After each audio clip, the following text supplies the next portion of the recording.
Olá, pessoal. Agora vamos falar sobre corrente alternada de fasores. São exercícios, né, de aplicação e vamos dar continuidade. Inicialmente, com algumas questões, né? Temos aqui, nessa primeira questão para discussão, e o seguinte, que no Brasil, nos Estados Unidos, no Canadá e em muitos outros países, né, a tensão é 110 a 120, é uma tensão padronizada. Enquanto outros lugares na Europa, por exemplo, é comum a gente ver tensão na rede de distribuição de 220 a 240. Aí a questão é, a pergunta é, ou as perguntas, né? Quais são as vantagens e as desvantagens desse sistema? Então vamos para a discussão. Nessa discussão a gente tem que as tensões de 110 e 120, né? A 120 e 220 a 240 volts produzem vantagens e desvantagens que impactam na segurança, na eficiência, né, e nos custos. Então vamos para uma análise comparativa. As vantagens, por exemplo, das redes 110 e 120. Ela é mais segura, né, porque tem tensões mais baixas, reduzem o risco de choque elétrico grave, também proporciona menor risco de arco elétrico, né, de faísca, em conexões e interrupções. E a menor tensão gera menos faísca, é claro. É mais comum esse tipo de rede na América do Norte, né, no Japão. Equipamentos eletrônicos são mais fáceis de ser encontrados no mercado. As vantagens do sistema 110 e 120 é mais segura para os usuários, isso aqui a gente já havia comentado, né? As desvantagens estão onde? Na maior corrente para na mesma potência. Como potência é igual ao produto da tensão, né, da DDP vezes a corrente, então os aparelhos precisam de mais corrente para atingir a mesma potência de um sistema, por exemplo, de 220. Né?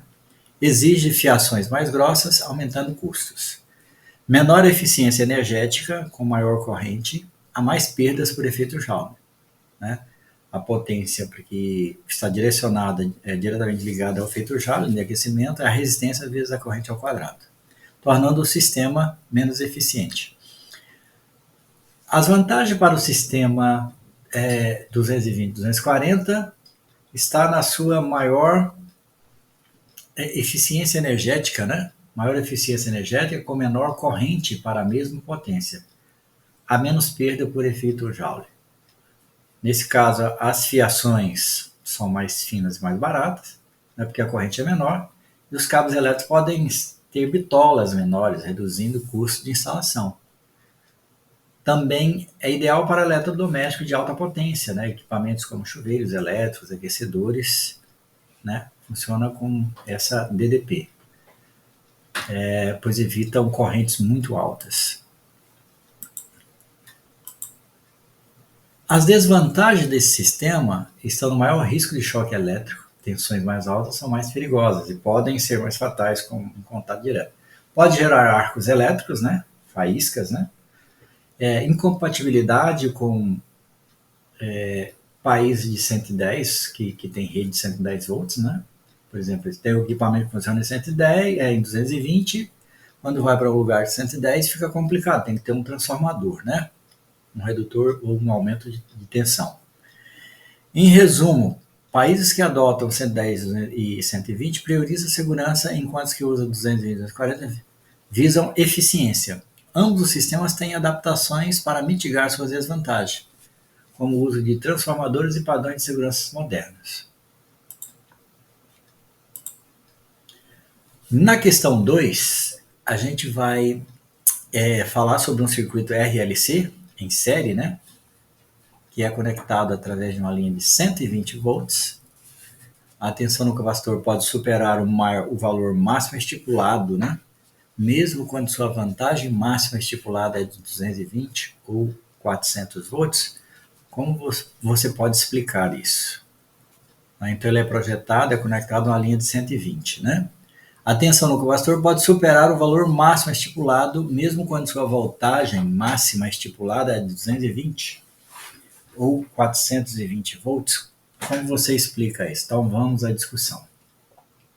Quando o circuito RLC em série é conectado a uma fonte de tensão alternada, né, corrente alternada, ocorre um fenômeno chamado de ressonâncias e efeitos de defasagem entre tensão e corrente, que podem elevar as tensões no capacitor superiores à tensão na fonte.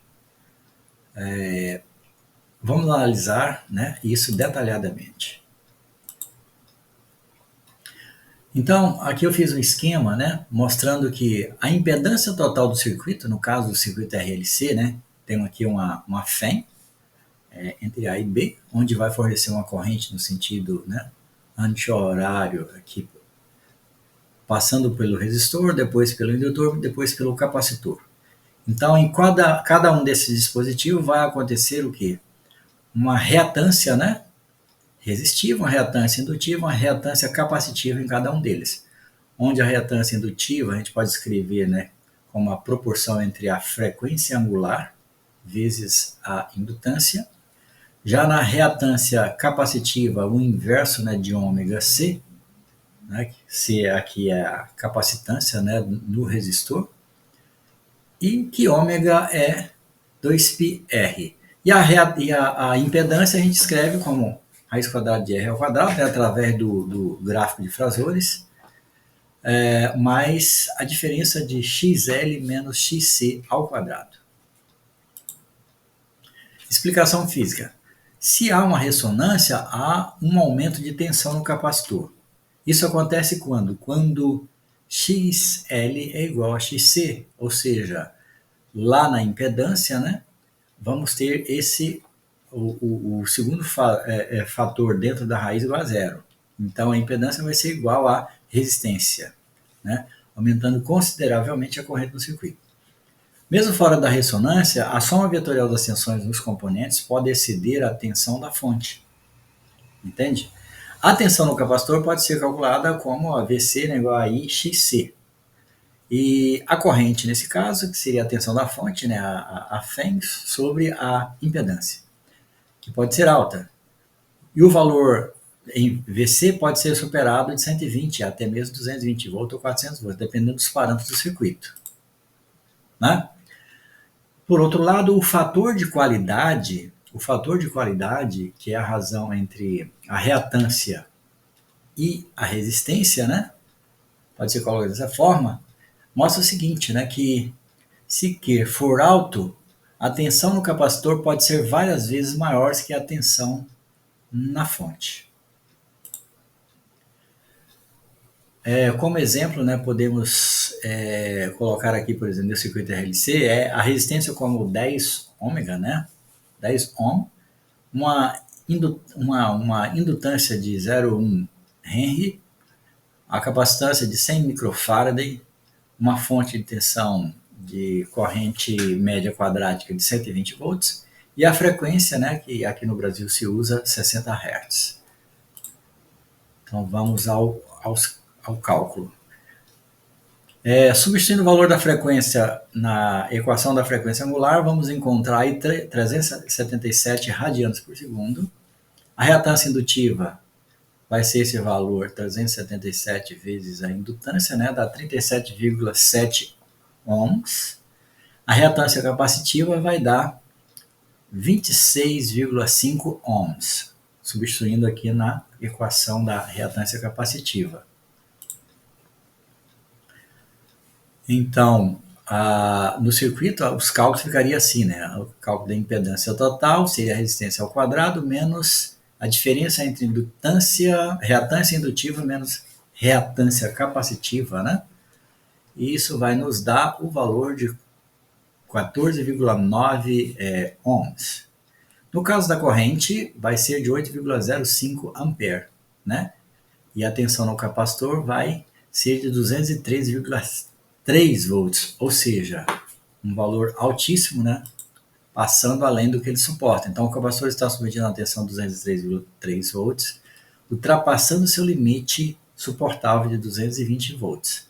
Se o fator de qualidade fosse ainda maior, a tensão no capacitor poderia superar 400 volts, explicando o risco de dano ao componente. Vamos à terceira questão, né, dessa aula de aplicação. Aqui diz o seguinte: no circuito LRC em série, qual é o valor do ângulo φ e do fator de potência, né, do cosseno de φ, quando a resistência é muito maior do que a reatância indutiva ou capacitiva e o circuito está operando fora de ressonância? Explique, né? Vamos lá a resposta. Então vamos, podemos colocar o seguinte: que em um circuito LRC em série, o ângulo de fase φ é determinado pela reatância, pela relação, né, reatância não, pela relação entre resistência, R, e a reatância total do circuito. E o fator de potência é dado por cosseno de φ igual impedância sobre a resistência, onde Z é a impedância do circuito. Vamos aos cálculos. Nesse caso, a impedância, usando a mesma equação da questão 2, né, podemos considerar o seguinte: se a resistência for muito menor do que a reatância, ou seja, ou a resistência menor do que a reatância indutiva ou do que a reatância capacitiva, né, nós temos a seguinte situação. Primeiro caso é que a reatância indutiva pode ser diferente da reatância capacitiva, implica que existe um valor modular, né, para essa razão. Então, nós podemos ter no segundo caso que a resistência tende para zero, e nesse caso a resistência, né, é aproximadamente um módulo, né, da diferença entre tensão indutiva, reatância indutiva e reatância capacitiva. Já o ângulo de fase, φ, é dado pela tangente de φ, né, pela razão, esse módulo, a diferença entre as reatâncias sobre a resistência. Aqui podemos considerar o seguinte: se R for muito pequeno, não é? Muito pequeno, então esse fator de potência será baixo, próximo de zero. E se R é muito pequeno, né, o fator de potência será baixo, próximo de zero, porque a tangente aqui ela vai para um valor, a tangente do ângulo, né, vai para um valor grande, né? E se R for muito grande, o que acontece? Isso aqui é fixo, né? Então praticamente fica um valor estável, né? Um valor constante. Conclusão: o ângulo de fase φ será próximo de mais ou menos 90 graus e o fator de potência cosseno φ será igual a zero. Isso significa que a corrente e a tensão estão quase defasadas de 90 graus, indicando um circuito predominante reativo. Ou seja, quase todo o fluxo de energia oscila, né, entre os elementos de indutor e capacitor, com pouca dissipação de potência real na resistência. Por isso que falamos lá, né, que se a resistência for pequena, praticamente vai tender para zero, né, esse fator de potência. Agora vamos passar ao primeiro exercício de aplicação, né, que diz o seguinte: você possui uma lâmpada especial com um filamento muito delicado. O fio se romperá se a corrente flui por ele, ultrapassando 1,5 A. Mesmo que por um instante, qual é a maior corrente quadrática média que pode passar por essa lâmpada? Então vamos à resolução. Aqui temos a resolução, né, que foi feita a parte nessa figura, que a corrente quadrática média IRMS está relacionada ao valor de pico, né, I, da tensão da corrente alternada. Então, nesse caso, a corrente média quadrática é igual à corrente de pico sobre a raiz quadrada de 2. E como a tensão de pico é 1,5 A, então o valor vai ser aproximadamente, né, dessa corrente média quadrática de 1,06 A. Né? Portanto, a maior corrente quadrática média que pode passar pela lâmpada sem romper o filamento é 1,06 A. No segundo exercício, é um circuito LRC em série, né, onde a resistência é igual aqui não apareceu no sinal de igual, é igual a 150 volts, isso aqui também não apareceu, a indutância é igual a 750 Henry, 0,750 Henry, a capacitância é 0,080 microfarad. Então, a fonte possui uma amplitude de tensão de 150 volts, tá? Esse número 5 que aparece, ele é para substituir o valor de igual, na verdade. E a frequência igual à frequência de ressonância do circuito. Então, foi dado a resistência 150, indutância 0,750 Henry, capacitância de 0,0180 microfarad, né? E a tensão é de 150 volts, que é igual à frequência de ressonância do circuito. Aí, letra A, qual é o valor, o fator de potência? Letra B, qual é a potência média fornecida pela fonte? E letra C, o capacitor é substituído por outro, né, com capacitância 0,0360 microfarad. E a frequência da fonte é ajustada para o novo valor de ressonância. Qual é, então, a nova potência média fornecida pela fonte? Então, vamos aos cálculos, né? Temos o circuito RLC, a resistência 150, a indutância de 0,750 Henry, capacitância de 0,0180 microfarads e essa tensão aqui, VAB, de 150 volts. Na letra A resposta é o seguinte: em ressonância as indutâncias são iguais, então o ângulo de fase é igual a zero e a resistência é igual a retância é igual a R nesse caso, né? Esse fator aqui é igual, são iguais. Então, a tangente, nesse caso, vai dar zero, a tangente do fator φ, né? Do ângulo φ. E o ângulo de fase é igual a 0 grau e o fator de potência é igual a 1 nesse caso, né? Vai dar 1. Né? Então, para cosseno de 0 graus, isso é igual a 1. A potência, no caso da fonte, vai ser a metade de V cosseno φ, né? Como a resistência é igual, são iguais, então I é igual a V sobre R, Z, ou V sobre R. Então, nesse caso, a potência substituindo a corrente aqui, né? Vamos ter metade de 150 ao quadrado, 150, que vai dar 75 volts. Vamos à letra C. Mudando a capacitância e a frequência, a potência V quadrado sobre 2R, né? Vai dar 75 volts, né? Como dizer igual a R. Ou seja, não muda, não tem alteração nesse caso. No terceiro exercício, na verdade, nós temos o seguinte enunciado. Um transformador, para abaixar a tensão, é um transformador conectado a uma fonte de 120, né, que é o valor eficaz, e deve fornecer 12 volts no valor eficaz. E um dispositivo eletrônico portátil.